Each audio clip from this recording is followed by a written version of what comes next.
Father, we thank you for this yet another opportunity that you have given to us to look at your word and to learn from it so that we may conform to the image of Jesus Christ. प्रभु, हम एक बार फिर से आपका धन्यवाद करते हैं। आपने ये अवसर दिया है कि हम आपके वचन को देख पाएं प्रभु जी, और आपके बेटे यीशु के उस स्वरूप में बदलते जाएं परमेश्वर। Lord, we need your guidance, we need your word for our daily lives. प्रभु, हमें अपने प्रतिदिन के जीवन के लिए प्रभु आपकी ओर से वो प्रभु जी अगुवाई चाहिए, परामर्श चाहिए And as we look परमेश्वर। into this word, और जबकि हम इस वचन को देखते हैं we Prabhu, pray that the Spirit of God will minister to every listener प्रभु हम प्रार्थना करते हैं कि पवित्र आत्मा हर एक सुनने वालों के अंदर कार्य करे, for the glory of Jesus Christ our Lord. यीशु मसीह हमारे प्रभु की महिमा के लिए। Amen. आमीन। So welcome to another Bible study और of the book of the letter written to Galatians by Paul.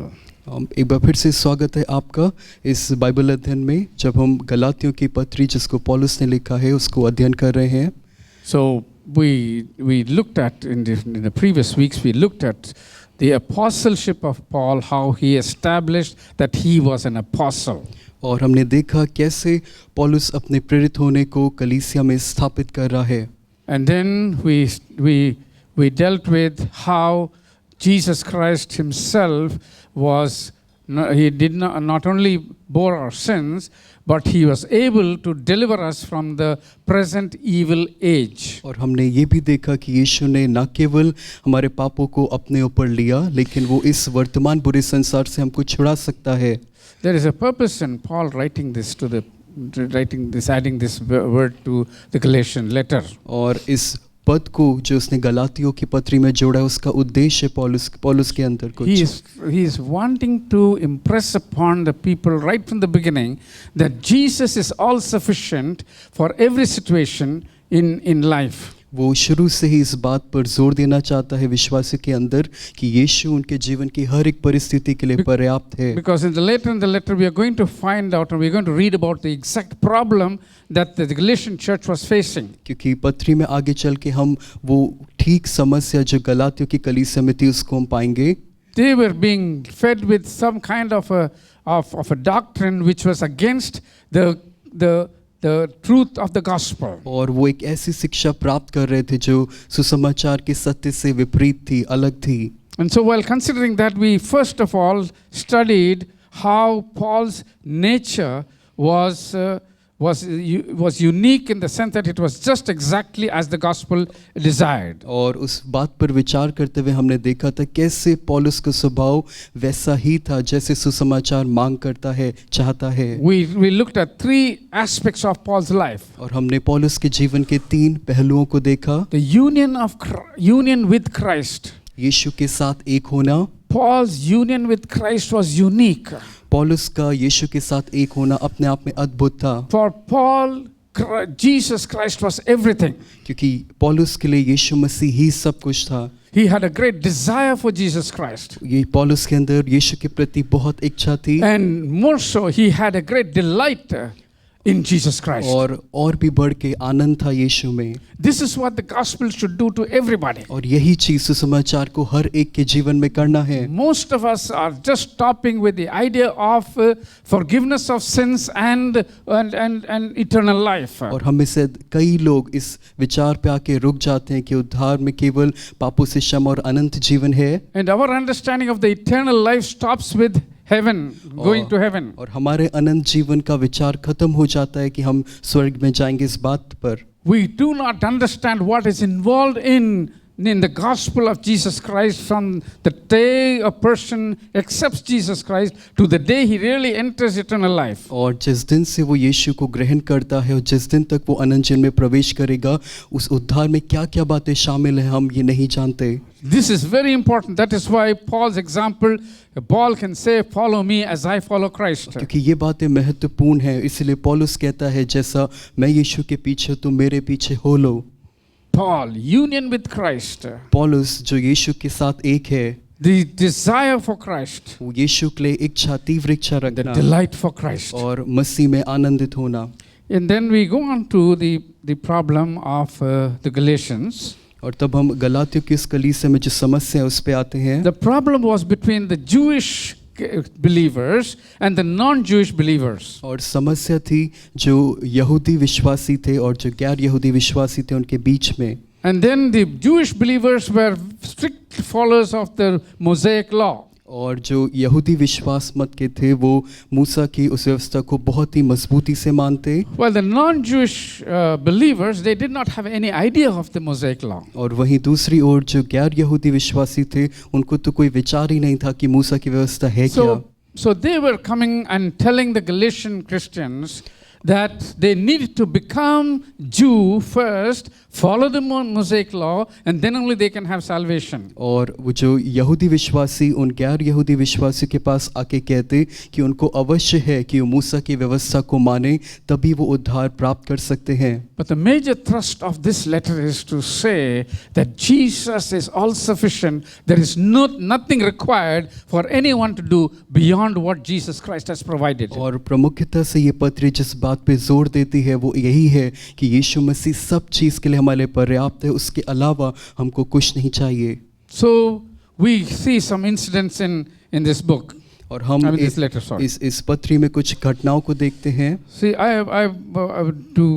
to further understand what the gospel is, we will look at one incident that happened in chapter 2 of Galatians. और उद्धार क्या है इसको और अच्छे से समझने के लिए हम एक उदाहरण को देखेंगे दूसरे अध्याय Now, में। I am just taking one aspect of this whole thing.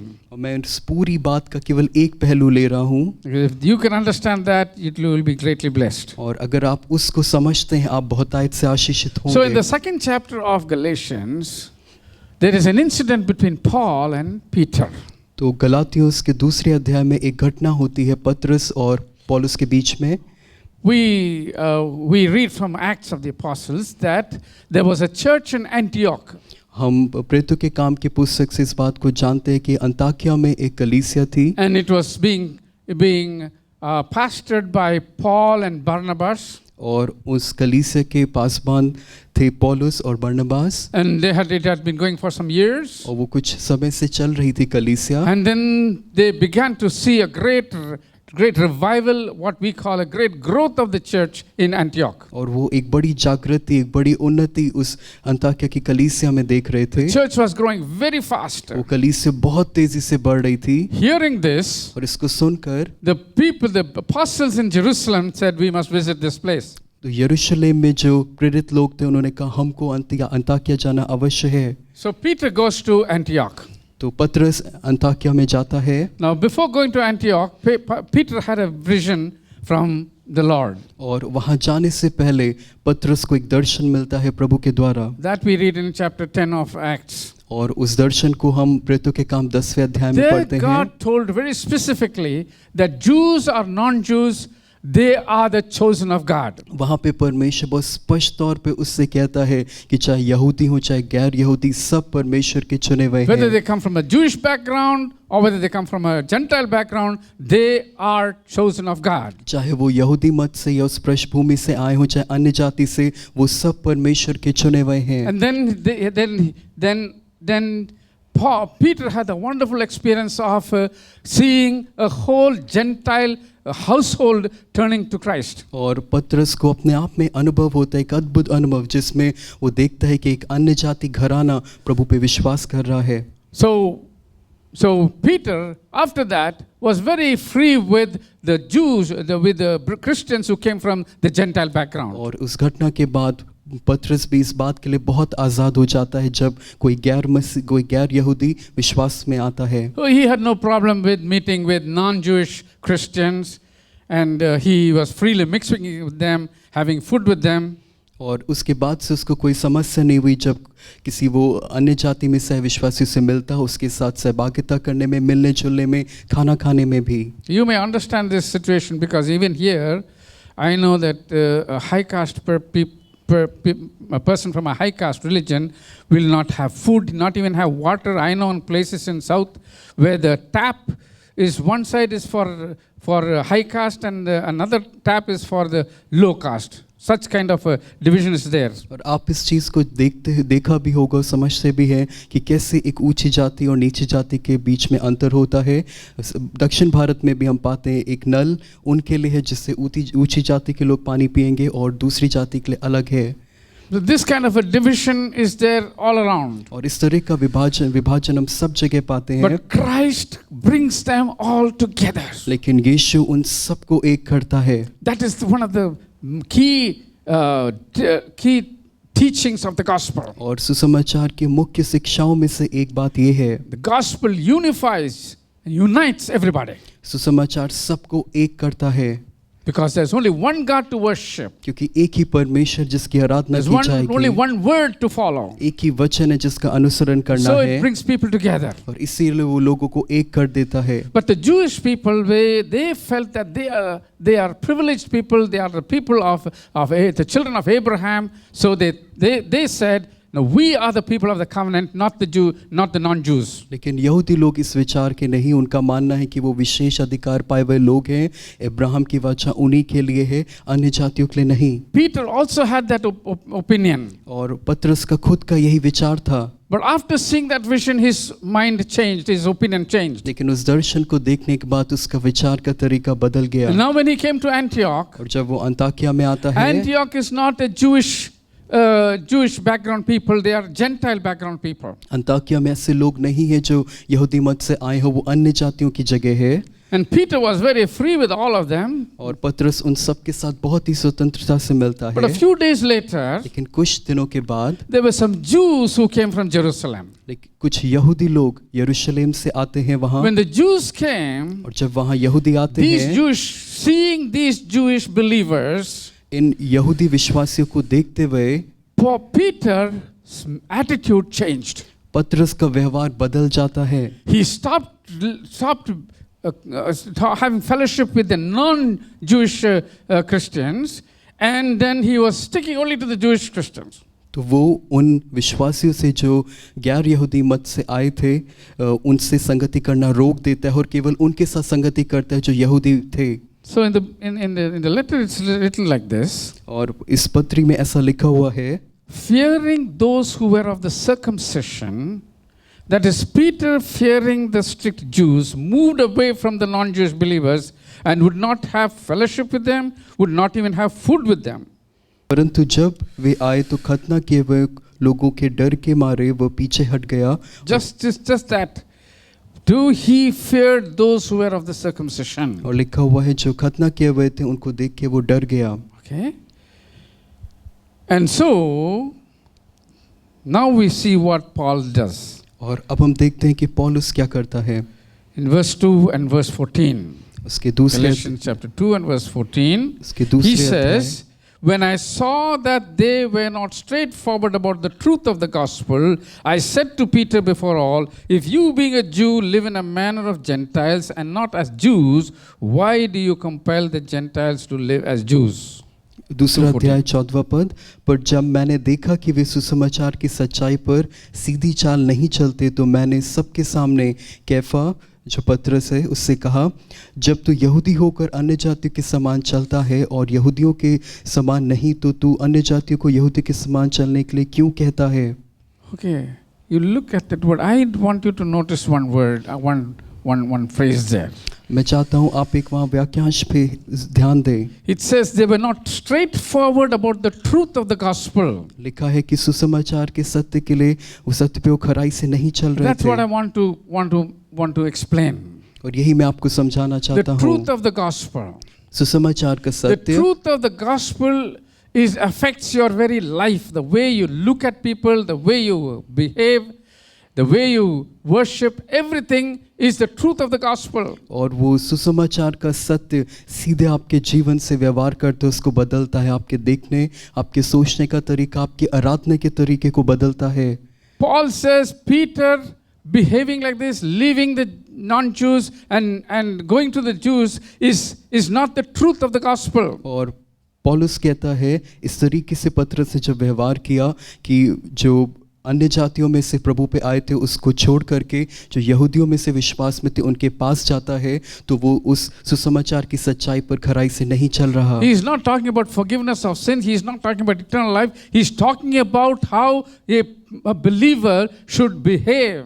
यहाँ पे वो पापों से क्षमा के बारे में या अनंत जीवन के बारे में नहीं कह रहा। Paul was angry with Peter, really angry with Peter. He said, look at the strong words he says, you being a Jew, live in a manner of Gentiles and not as Jews. Why do you compel the Gentiles to live as Jews? What strong words he's using. और पौलुस यहाँ पे बहुत क्रोधित हो रहा है, तभी कह रहा है जब तुम खुद अन्य जातियों जैसा जी रहे हो तो क्यों कर अन्य जातियों को यहूदी जैसा जीने के लिए बोल रहे हो। See, because when Peter knew that God had cleansed the Gentiles and accepted them into the kingdom, Peter or anybody did not have any business to be separate from them and treat them in a different way. और जब पतरस ने इस बात को जान लिया कि परमेश्वर ने अन्य जातियों को भी ग्रहण किया है, उसके बाद पतरस से किसी और व्यक्ति का कोई कार्य नहीं कि अंतर करे। Now, this kind of a situation may not be there with us. इस तरीके की परिस्थिति हमारे साथ नहीं होगी। But there's one point I want to bring out from this incident. लेकिन इस घटना से एक बात मैं आगे लाना चाहता हूँ। The word fearing those who were of the circumcision. यहाँ जो लिखा हुआ है कि वो खतना के लोगों से डर गया। Fearing those people, Peter, he goes back on what he learned from Jesus Christ. और जब वो उन खतना के वे लोगों से डर गया तो वापस वो वही कार्य करने लगता है जिसने यीशु से सीखा। So I want to dwell on that part of this letter. इस पत्रिके में इस हिस्से पे थोड़ी देर बने रहना चाहता हूँ। There's a reason for that. और इसकी वजह है because we have been receiving many ideas or many requests and many questions from people saying, can we do this? Can we do that? Can we do this from the other thing? And there are questions like this coming up again and again. क्योंकि मेरे सामने या हमारे सामने कई ऐसे सवाल या हमारे सामने कई अर्जियां आती हैं जब पूछते हैं कि क्या मैं इस कार्य को कर सकता हूं या पिछले जीवन के उस कार्य को कर सकता हूं। The gospel is very straightforward. सुसमाचार बहुत ही सीधा और सरल है। It is Christ, Jesus Christ and Him alone. और ये यीशु के बारे में ही है। So we must not mix the gospel with any other kind of rituals or practices. हमें कभी भी ऐसा नहीं करना है कि हम सुसमाचार को किसी परंपरा रीति रिवाज के साथ मिला रहे हों। That is why Paul was angry with Peter. और इसीलिए यहाँ पे पौलुस हम देखते क्रोधित है पतरस पे। That was a position of the Jews before Jesus Christ came. और वो स्थिति जो पतरस व्यवहार कर रहा था वो थी जब यीशु मसीह आया था उस समय। Yeah, a Jew could not go into the house of a Gentile. यीशु से एक यहूदी किसी अन्य जाति के घर में नहीं जाते। It's a way of life. उनके जीवन जीने का तरीका था। The people who came from the Gentile background, they also could not go to other Gentiles. और जो अन्य जातियों में से होकर के आते हैं वो दोबारा अन्य जातियों में नहीं जाते। So that understanding was there between understanding was there of the faith in Jesus by the Jews like that. और यहूदी विश्वासियों की उस समय की यीशु मसीह के प्रति यही समझ थी।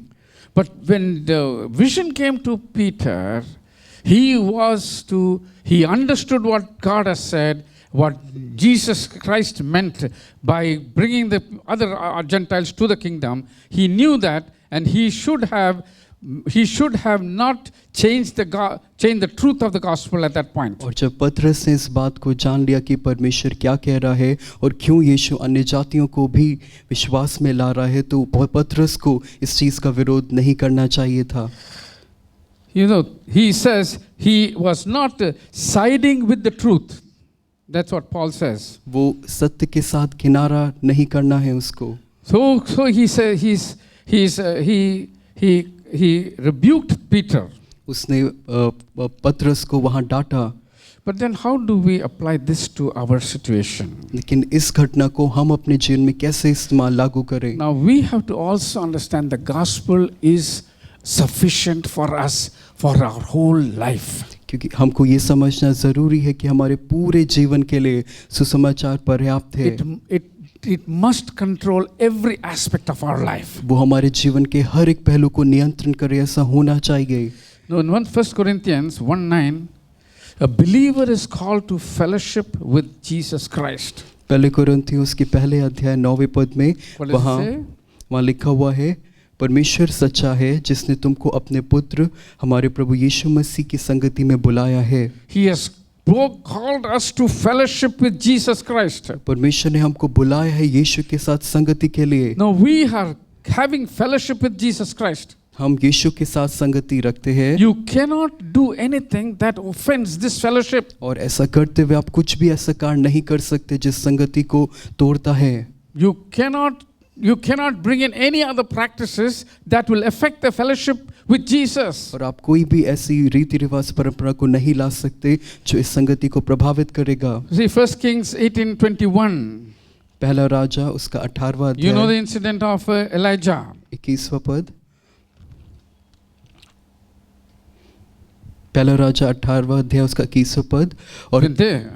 और एलिया सब लोगों के पास आकर कहने लगा। What does he say? और क्या कहता है वो? He says, how long will you falter between two opinions? तुम कब तक दो विचारों में लटके रहोगे? If Lord is God, follow him. यदि यहोवा परमेश्वर हो तो उसके पीछे हो लो। But if Baal, follow him. और यदि बाल है तो उसके पीछे हो लो। He's saying there is no compromise. There is no question of mixing up. यहाँ कोई समझौते की बात या मिलाने की बात है ही नहीं।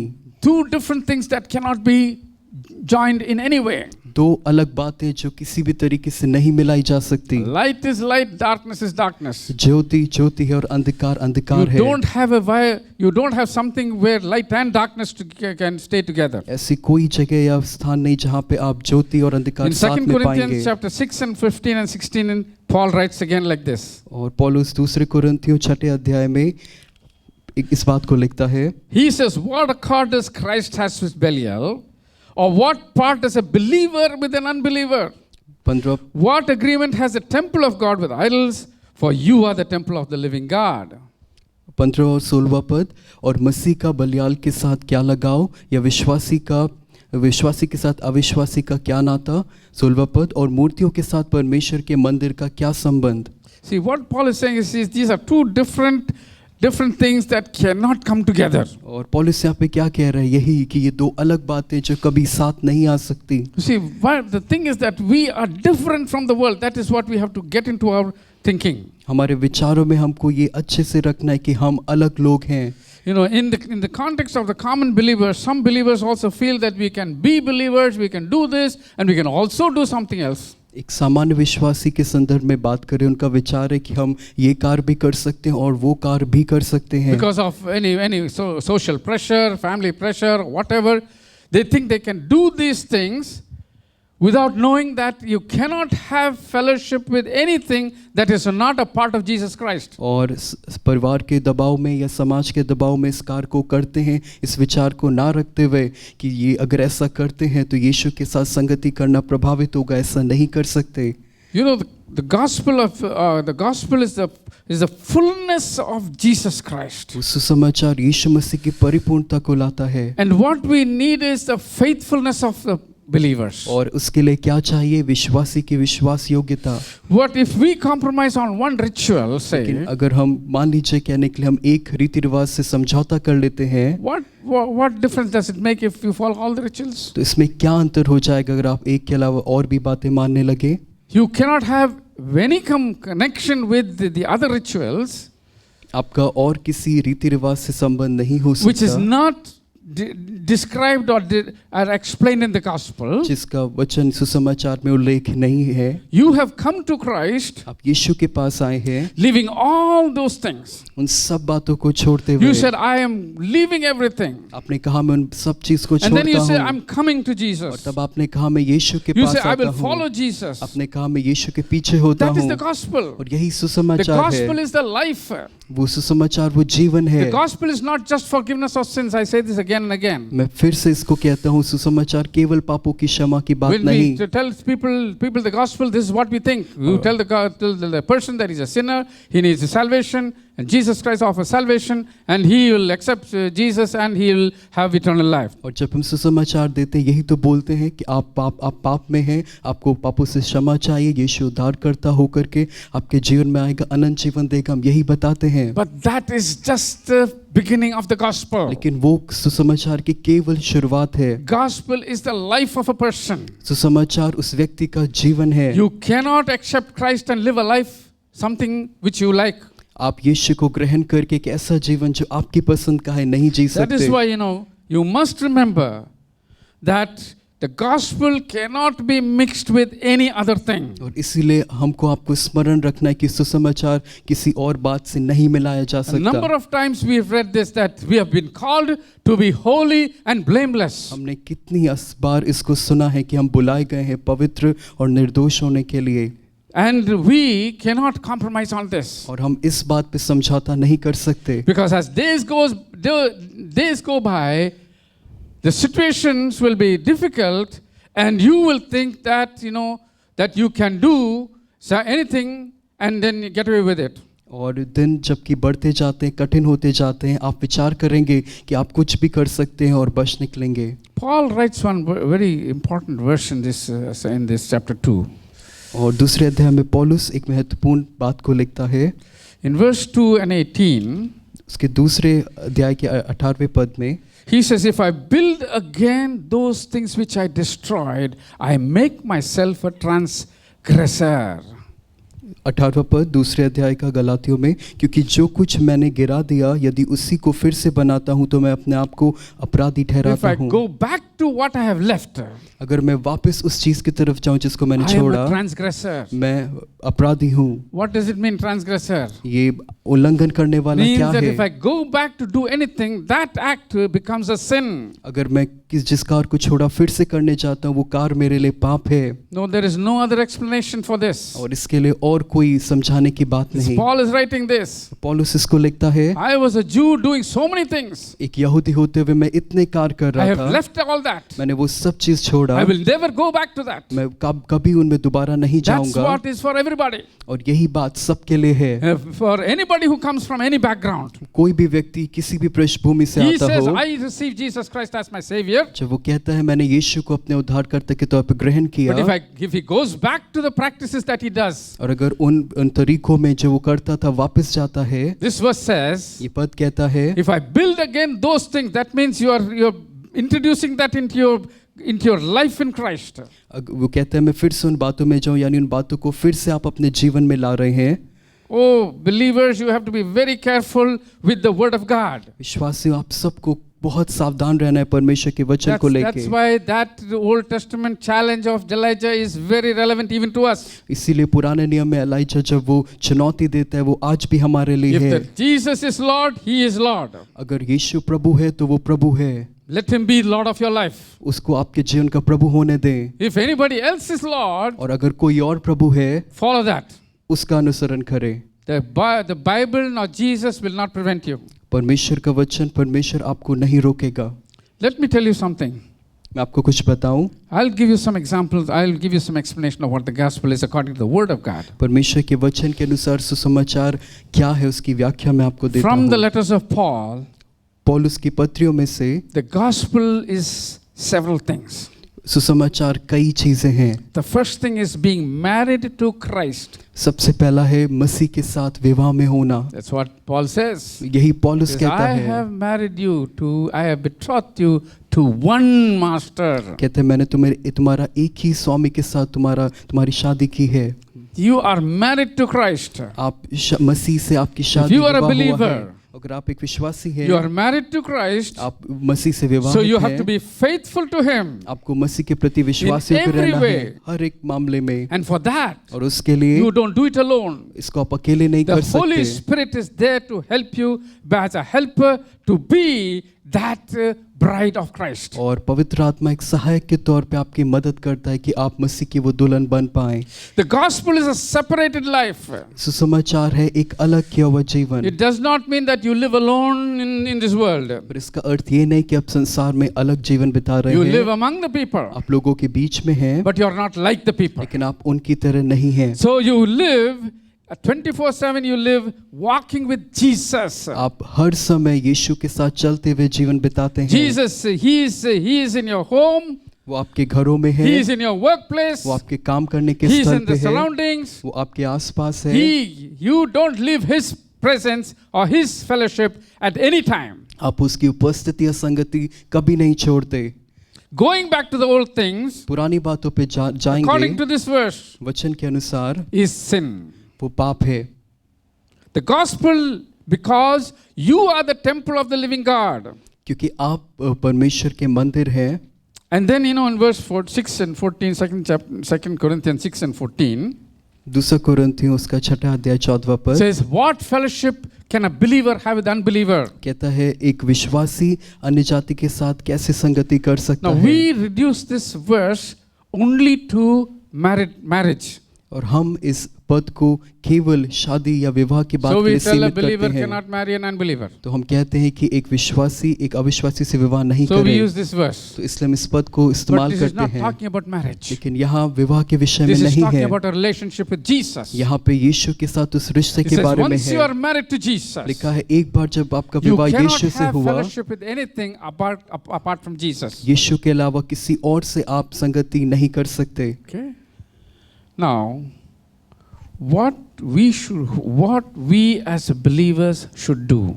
और हमको एक विश्वासी होते हुए क्या करना है। Now I am going to give you several verses. मैं आपको कई परमेश्वर के On the वचन में से basis पद of the दूंगा verses I am telling you what we should do.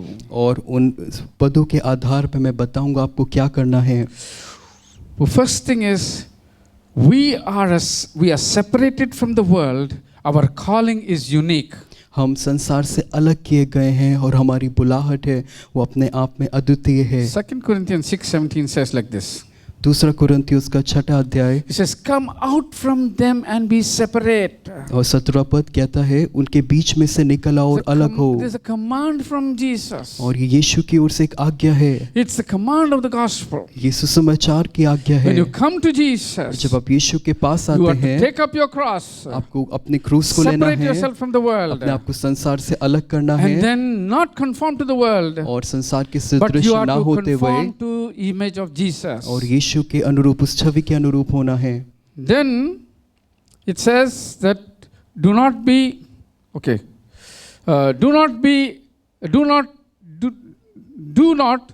what is unclean, and I will receive you. और जो चीज अशुद्धता की उसको ना करो, मत छुओ, तो मैं तुम्हें ग्रहण करूंगा। I will be a father to you, and you shall be my sons and daughters, says the Almighty God. और मैं तुम्हारा पिता होऊंगा और तुम मेरे बेटे बेटियां होंगे, ऐसा सर्वशक्तिमान परमेश्वर का वचन है। Paul is quoting an Old Testament reference. वास्तविकता में पौलुस यहाँ पे पुराने नियम से एक पद को ले रहा है। But the point here is, लेकिन बात यहाँ you ये are है, separate. आप अलग किए गए हैं। Do not defile yourself by the things of the world. संसार की बातों से अपने आप को अशुद्ध ना करें। Then we are called to fellowship with the Father and Jesus Christ. और हम बुलाए गए हैं कि हम पिता और यीशु के साथ सहभागिता So में 1 आए। John 1:3 says like this. और 1 यूहन्ना उसका 1 अध्याय 1 John 1:3, that which we have seen and heard we declare to you, that you may also have fellowship with us, and truly our fellowship is with the Father and with His Son Jesus. और 3 पद, जो कुछ हमने देखा और सुना है उसका समाचार तुम्हें भी देते हैं, इसलिए कि तुम भी हमारे साथ सहभागी हो। We have to learn how to have fellowship with the Father and Jesus. और हमें ये सीखना है कि कैसे हमें पिता और यीशु के साथ उस सहभागिता This में does होना not है। come on its own. ये अपने आप नहीं आता, We have to learn it. हमको इसको सीखना है। Our attitude is always to be worried about our life in this earth now. और इस संसार में जो जीवन बिता रहे उसके लिए चिंतित रहना हमारा स्वभाव है। But लेकिन we are to not to separate ourselves from the fellowship of the Father and of the Son, one of His Son Jesus Christ. लेकिन हमको पिता और पुत्र यीशु की संगति से अपने आप को अलग नहीं रखना है। There's another one that we are called to holiness. हम पवित्र होने के लिए बुलाए गए हैं। 1 Thessalonians 4:7 says, for God did not call us to uncleanness, but in holiness. 1 थिस्सलुनीकियों 4 अध्याय 7 पद, क्योंकि परमेश्वर ने हमें अशुद्ध होने के लिए नहीं परंतु पवित्र होने के लिए बुलाया है। That is why Paul could say, we are free from the law. और इसीलिए पौलुस कह पाता है हम उस व्यवस्था से स्वतंत्र हैं, Because the law was ceremonies. क्योंकि जब व्यवस्था की बात है तो सारी रीति रिवाज परंपराएं हैं, But we are free from those ceremonies. हम उन सारे परंपराओं से आजाद हैं। We don't have to follow any ceremonial law. हमको किसी भी उस परंपरा उनकी बातों को नहीं मानना What है, Jesus did was totally sufficient. लेकिन जो यीशु ने किया वो पूरी रीति से पर्याप्त था। For us, ceremonial laws have ceased. वो सारे नियम कानून जो पुराने नियम के थे वो बंद हो चुके If you हैं। start a ceremonial law, अगर आप उनको फिर से or करते if you हैं start a ceremonial act, और उस कार्यों को जो व्यवस्था के फिर से शुरू करते हैं, you are disturbing the gospel of Jesus Christ. आप यीशु के सुसमाचार को गड़बड़ करने के लिए कार्य कर रहे हैं। You are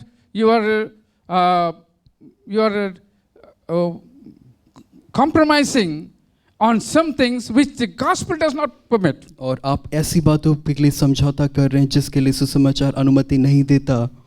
So be faithful to God. और इसीलिए विश्वास से रुक रहे हैं You are परमेश्वर के called to प्रति। holiness. आप पवित्र होने के लिए बुलाए Keep गए yourself हैं, holy. अपने आप को पवित्र रखें। No. Most of the rituals outside of Christianity, मसीहत के बाहर जितने भी जो रीति रिवाज हैं they do not come from the right spirit. वो सही आत्मा की ओर से नहीं है। You cannot be involved and say, I am not involved. और आप उसमें शामिल होकर के नहीं कह सकते आप उससे प्रभावित नहीं If हैं। you are there, अगर आप वहाँ you are हैं, having fellowship with that. आप उसके साथ सहभागिता कर रहे And हैं, if you are having fellowship with और that, अगर उससे सहभागिता है then you are breaking you are going against the gospel of Jesus Christ. और तब आप ऐसा करते हुए यीशु के सुसमाचार के विरोध में जा रहे हैं। Another thing, एक और बात, we are called to abide in Christ. हम बुलाए गए कि हम यीशु में बने रहें। It's not a part-time work. ये एक थोड़े समय का कार्य नहीं है, It's a full-time life in Jesus. ये पूरे समय अपने जीवन को दे देना यीशु में। 15:4-5 says, Jesus says, abide in me and I in you. As a branch cannot bear fruit of itself unless it abides in me. Neither can you unless you abide in me. I am the vine, you are the branches. He who abides in me and I in him bear much fruit, because for without me you can do nothing. यूहन्ना उसके 15वें अध्याय में 4-5 पद, तुम मुझ में बने रहो और मैं तुम में, जैसा डाली यदि दाखलता में बनी न रहे तो अपने आप से नहीं फल सकती, वैसे ही तुम भी यदि मुझ में ना बने रहो तो नहीं फल सकते। Jesus has called us to bear fruit. यीशु ने हमको बुलाया है ताकि हम फल लाएं। You know, when the Pharisees and the Sadducees and all the scribes and all that, they came to John the Baptist. और जब फरीसी सदुकी और पंडित बाकी लोग जब यूहन्ना बपतिस्मा देने वाले के पास आते They हैं, were people who maintained the law perfectly. ये वो लोग थे जो व्यवस्था को जैसा है वैसा मानते थे। But what did John the Baptist say? लेकिन यूहन्ना बपतिस्मा देने वाला क्या कहता है? You people, you vipers, how did you come here? Go and bear fruits for righteousness. वो कहता है कि तुम जो सांप की जाति को तुम यहाँ क्यों कर आते हो, जाओ अपनी अधार्मिकता के उस फल को काटो। What was missing in their life? उनके जीवन में किस चीज की कमी थी? It was not the rituals. वो रीति रिवाज नहीं थे, It was their fellowship and the understanding of God Almighty. वो संगति और परमेश्वर की उस उपस्थिति की समझ ना होना। They were following the law very strictly, वो व्यवस्था को बहुत गंभीरता बहुत सटीक but होकर they मानते, did not have the spirit of God in them. लेकिन उनके अंदर परमेश्वर का आत्मा नहीं था। So even though they followed everything correctly, और इसके बावजूद कि वो सब बातें सही मानते, they were unrighteous people. वो अधर्मी लोग थे। So what does it mean? इसका अर्थ क्या है? It says that you must bear fruit for righteousness, means that fruit is only the reproduction or the manifestation of Jesus Christ in your life. और उस धार्मिकता के फल लाने का अर्थ क्या है? वो उस चीज का प्रकटीकरण है, दिखना है, वो यीशु का जीवन आप में। Just like Jesus manifested the life of his Father in heaven, the same way we are to manifest our life, the life of Jesus Christ in our life. और ठीक जिस तरीके से यीशु ने अपने जीवन के दौरान स्वर्ग में जो उसका पिता है उसको प्रकट किया, वही हमको यीशु के प्रति करना है, और वही है धार्मिकता का फल लाना। We do so many things. हम कई कार्यों को करते हैं। we are burdened by so many things. हम कई चीजों के बोझ में But हैं, from the beginning, लेकिन शुरू से ही this discipling and discipleship of Jesus Christ is not understood properly. लेकिन वो यीशु मसीह के चेले होने की बात शुरुआत से ही सही से नहीं समझी गई।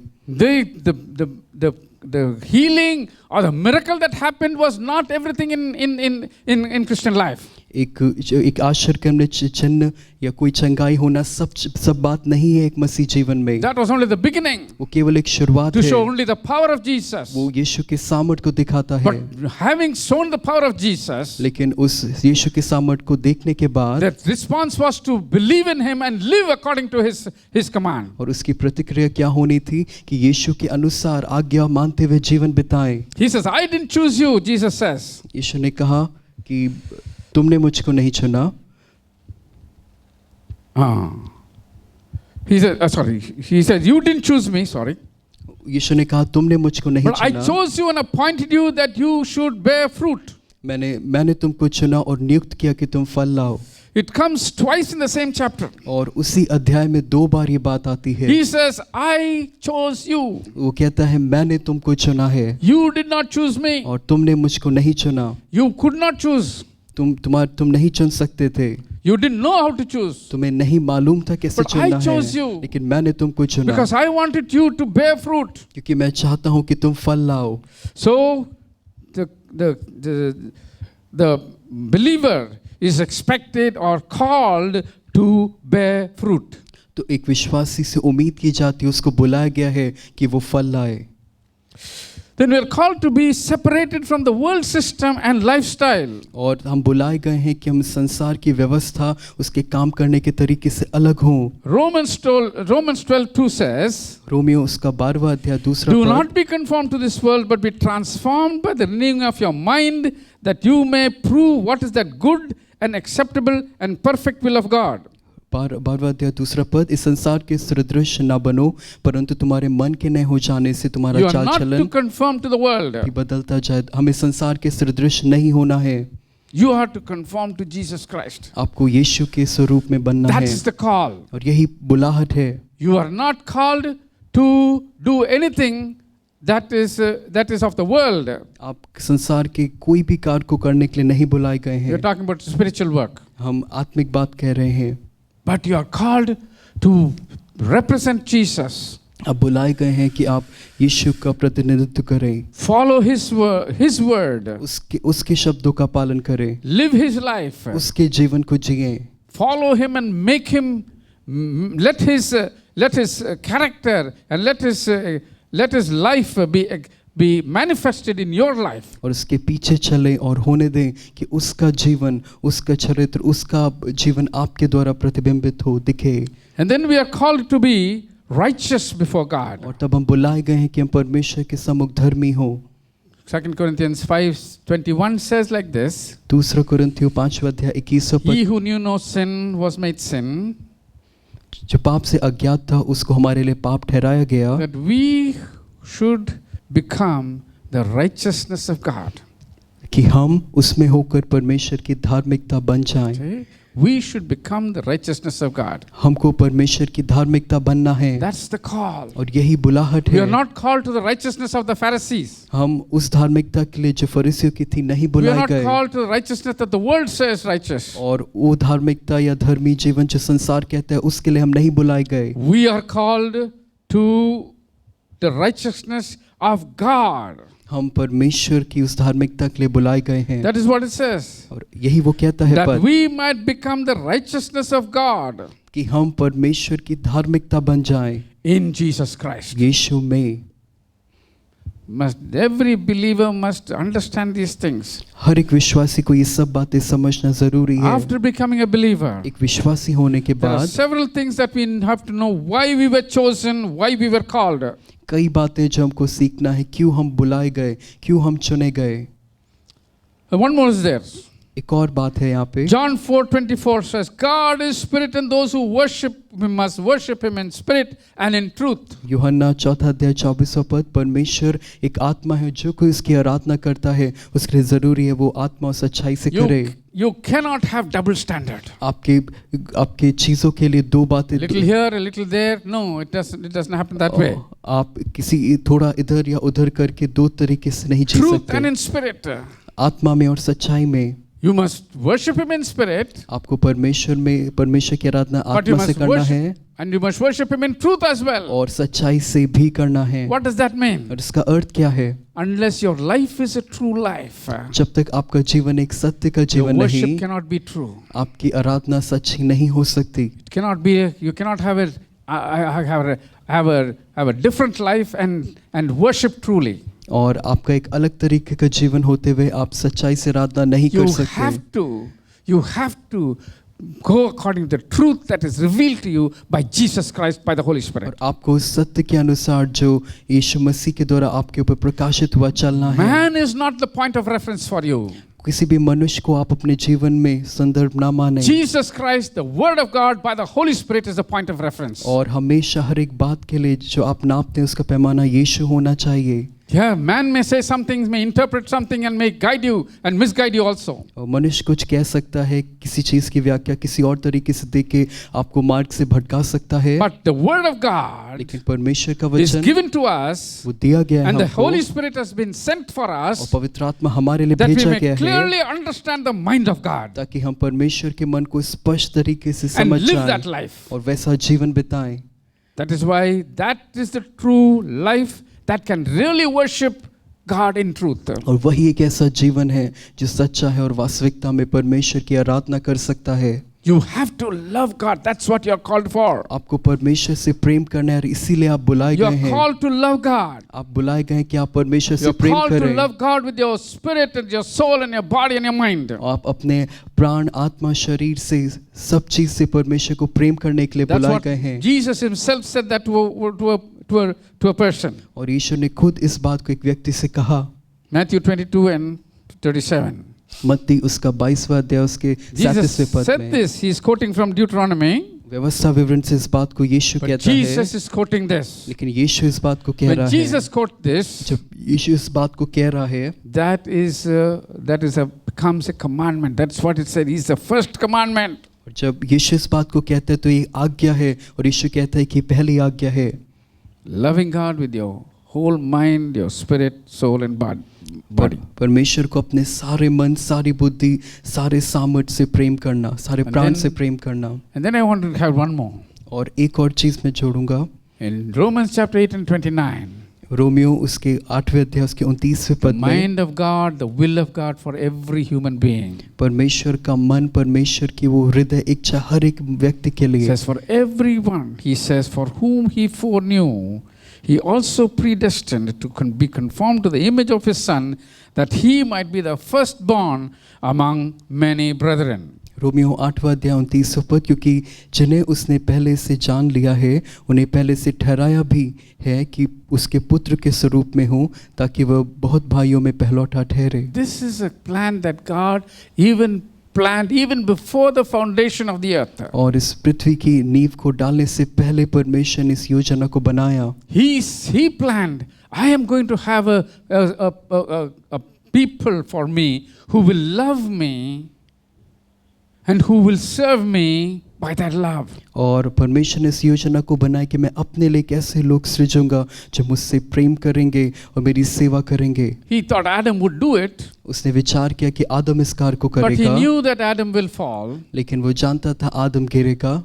But then what happened was, because Adam failed, Jesus came.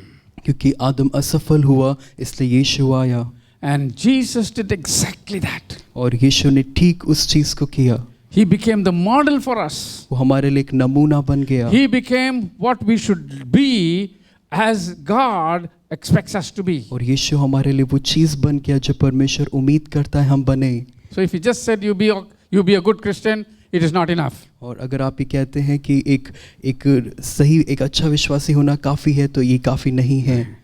You have to show an example.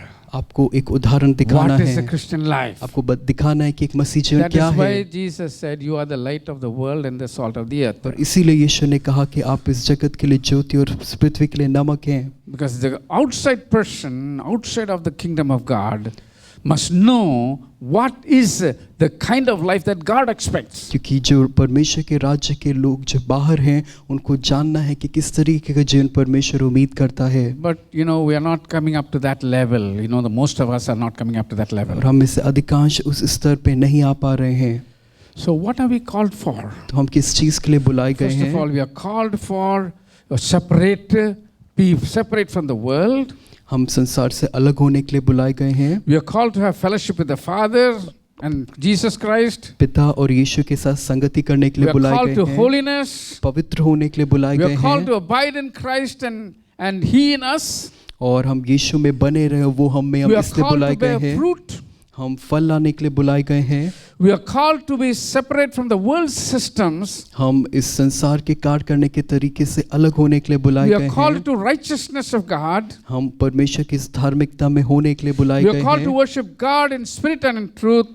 आत्मा और सच्चाई से परमेश्वर की आराधना We are करने के लिए हम called to बुलाए गए love God हैं। with our spirit, soul, mind and body. हम बुलाए गए हम परमेश्वर को अपने आत्मा, प्राण, शरीर, अपने सब चीज से प्रेम At the करें। end of it all, और इस सब बातों के अंत we में must present Jesus Christ through our life. और हमको अपने जीवन के द्वारा यीशु को प्रदर्शित करना Now, है। this is the gospel. और यही सुसमाचार है। Now, where did Peter make a mistake?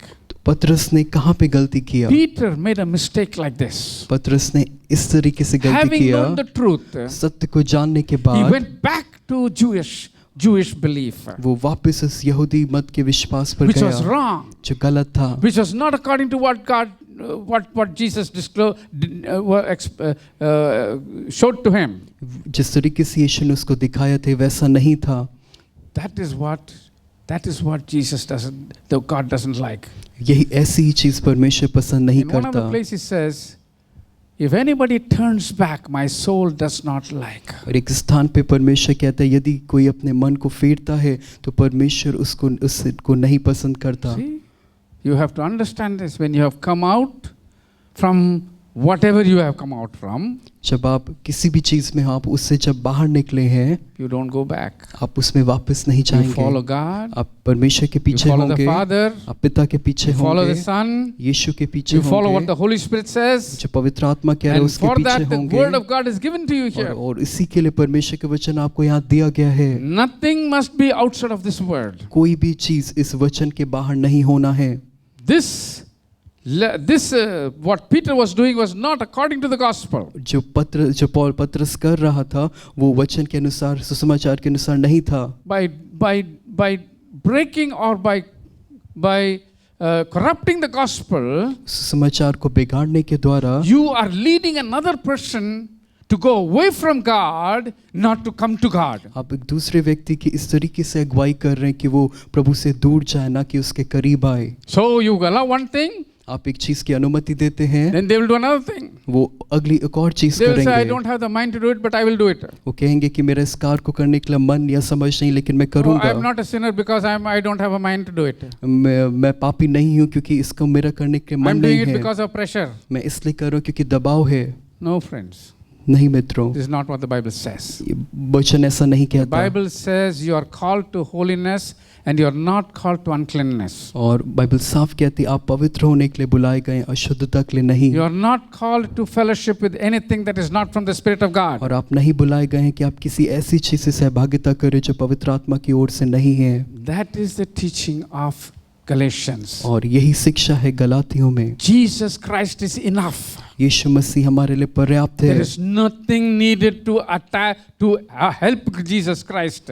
इसमें यीशु में और कोई चीज जोड़ने की आवश्यकता नहीं, उसकी मदद के लिए। Just depend and trust and be faithful to Jesus Christ. केवल यीशु पे निर्भर रहें, उसके प्रति विश्वास योग्य रहें। That is the meaning of taking up your cross and following Jesus Christ. यही अर्थ है अपना क्रूस को लेने और यीशु के पीछे होने का। And the person who cannot do this, और एक व्यक्ति जो इस कार्य को नहीं कर पाता, he is opening himself to condemnation. वो अपने आप को खोलता है दोष लगने के लिए खुद पर। Therefore, इसलिए just follow the word of God. परमेश्वर के वचन को जैसा है उसका अनुसरण करें, Don't try to compromise. कभी भी समझौता ना करें, That be holy and holy all the time. और हमेशा हर समय पवित्र और पवित्र रहें। So this gospel of Jesus Christ is centered on Jesus. तो ये यीशु मसीह का सुसमाचार केंद्रित है यीशु पर। As I said, Paul was saying that Jesus is everything and he's all sufficient. You don't have to look here or there or go anywhere. Just Jesus and Jesus alone. और जैसा मैंने कहा, पौलुस इसी बात को कहता है कि यीशु हमारे लिए सब चीज़ के लिए पर्याप्त है, हमको इधर उधर कहीं और जाने की आवश्यकता नहीं, केवल यीशु के पीछे होना है हमको। You know why we can take that word? और आप जानते क्यों हम उस बात को मान सकते हैं? Because Paul was like that. क्योंकि पौलुस ऐसा ही था। He was not affected by anything outside of him. अब उसके बाहर जो भी चीज़ थी उससे वो कभी प्रभावित नहीं हुआ। It was Jesus Christ and Christ only for him. उसके लिए यीशु मसीह और केवल यीशु ही सब कुछ था। Therefore he says, I have been crucified with Christ. It is no longer I who live, but Christ lives in me. इसीलिए वो कहता है कि मैं यीशु के साथ क्रूस पर चढ़ाया गया और अब मैं जीवित नहीं हूँ लेकिन मसीह मुझ में जीवित है। That is the real call of the gospel. और वही है सच्ची पुकार या बुलाहट सुसमाचार की। If you don't live like that, अगर आप वैसा जीवन नहीं you बिता रहे, cannot be a witness for Jesus. आप यीशु के लिए गवाह नहीं हो सकते। Let's pray. आइए प्रार्थना करते हैं। Father, we know that this is very difficult for some other people. प्रभु, हम जानते हैं हम इससे कुछ लोगों के लिए बहुत कठिन है ये, But this is the call of God. लेकिन ये आपकी पुकार है, This is your call. ये आपकी पुकार है, This is your word. ये आपका वचन You है। said you shall not build anything from which you have come. आपने प्रभु कहा है कि प्रभु जो जो चीज से हम निकल के आए दोबारा You उन have चीजों को said there नहीं is no बनाएंगे। law except the law of the Holy Spirit. आपने कहा है कि परमेश्वर आपकी व्यवस्था के अलावा और कोई व्यवस्था नहीं है। The law of the Holy Spirit is the law that we follow. वो पवित्र आत्मा की व्यवस्था है जिसको हम पालन करते हैं। Oh God, we help us. परमेश्वर हमारी सहायता We करिए। don't want to, after having run the race, we don't want to end up being disqualified. प्रभु उस दौड़ को दौड़ने के बाद हम अंत में प्रभु जी अयोग्य ठहरे, ऐसा नहीं होने पाए। Your grace is sufficient for us to overcome any obstacle, Lord, in observing your word. और प्रभु आपके वचन को मानते हुए कोई भी बाधा आती है, आपका अनुग्रह काफी है हमारे लिए कि हम उसके ऊपर जय So we पाएं। depend upon you. हम आप पे निर्भर होते हैं And we pray that every believer will depend upon you, Lord. और हम प्रार्थना करते हैं हमारा हर एक विश्वासी आप पर That निर्भर their हो। lives and our lives will only manifest Jesus Christ in all his fullness. प्रभु ताकि उनका हमारा हम सबका जीवन व हमारी पूरी योग्यता पूरी भरपूरी में आपको प्रदर्शित करे। And so that people will know what is the truth and they will follow the truth and they too will receive salvation. ताकि लोग जान पाए कि सत्य क्या है, वो भी सत्य का अनुसरण करें और प्रभु वो भी उद्धार को प्राप्त कर ले। God bless our people. हमारे लोगों को आशीष दीजिए परमेश्वर। We pray that you will meet their physical, financial and social whatever needs. प्रभु आप उनकी भौतिक, शारीरिक, सामाजिक जो भी आवश्यकता है आप उनको पूरा करेंगे, So that they may not be in difficulty at any point. प्रभु ताकि वो किसी भी पल समय प्रभु कोई कठिनाई में ना हो They will have all the freedom to follow you completely. और वो पूरी आज़ादी हो उनके पास कि पूरी तरीके से आपके पीछे हो ले। Pray that you will bless the hearing of this word and the preaching of this word. प्रभु हम प्रार्थना करते हैं कि इस वचन के दिए जाने और जो सुन रहे हैं उन सबको आशीष दें। Blessed be the name of the Lord. प्रभु आपका नाम धन्य हो, In Jesus' name. यीशु के नाम में Amen. आमीन। Thank you for being with us and consider these things and pray the Holy Spirit will help you to follow the word of God. धन्यवाद हमारे साथ होने के लिए। इन बातों पे विचार करें और प्रार्थना करें कि उस सहभागिता में आप बने रहें। Continue to pray for the church. कलीसिया के लिए प्रार्थना करें। Continue to pray for this pandemic to cease so that we'll all meet together in the usual fashion and worship together in person. और सामान्य तौर पे जैसे हम मिलते थे और मिलकर के आराधना करते थे वैसा होने के लिए प्रार्थना करें कि हम महामारी थमने पाए। God bless you. परमेश्वर आपको आशीष दे।